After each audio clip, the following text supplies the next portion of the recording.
CLP Leader Okram Ibobi has expressed that the initiative of the state government for providing permanent housing of the victims is welcome and appreciated. However, the big question is whether the permanent houses are to be constructed in the native places or in some other places, noting that without peace and normalcy being restored, how are the people going to take up the processes for resettlement? The statement was made today during observance of 134th birth anniversary of late Pandit Jawaharlal Nehru at the Manipur Congress Bhavan today.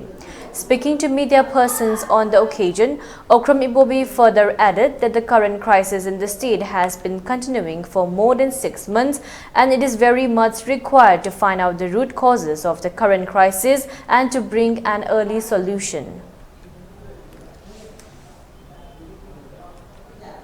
Shubha Mapok Numit Asira Koi Manipur Pradesh Congress Committee na organized Vidana Sinbi Langbidana Leingakna Pandit Jawaharlal Nehru gi Mafamda Koi Kai Kumnaba Utsaba Mana Bharat Sigi Pibiramba Yahan Hanba Prime Minister Amawoina Pibiramba Magi contribution Mana Tawiramba Madudi Mayam Punamana Hena Kange Koina Koigi Partigi Ihan Hanba Prime Minister ni Haidana Koina Thagatsaba or Natragana Koina Hajabagi Wanate Prithibida Leriba country Mayam Aduga Leriba Bharata Leriba Partigi Ketnaba Thidana Pandit Jawaharlal Nehru si modern architecture of India Haidana Mayam Hena Kangna Biri Baduni Aduna Mahakna Bibiramba Bharat ki Tungda Workadaba technology the hiro or any field da hiro Pandit Nehru gi Manglan Haibatare Madu Nasidi no Magi Ashengba Oina Matang Lakba Aduga Dr. B.R. Ambedkar Bharki Sangvidan Shembada achouba thourang Lowiramba Sigumba Mahapurush Mayam Singina Munna Khanarba Matungda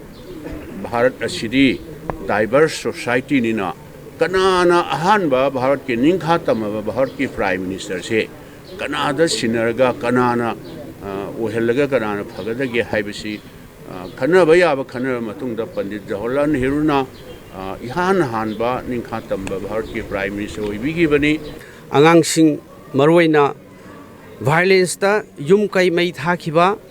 adagi tongan ba misi mina kaya thokiba adagi relief camp da leiriba inmate angang mayam singsida asi thengnariba wabase ngasi Pandit Jawaharlal Nehru gi Children's Day hariba ngasi angang singi pangtho iba program mayam singsida amuk hanna na hona na ningsingduna ngasi iramdam masigi sana leibak Manipur sigi naha sing chhatra sing angang sing mayam singche masi athubu matamda solution ama pubiraktuna aikoi Isa Singi,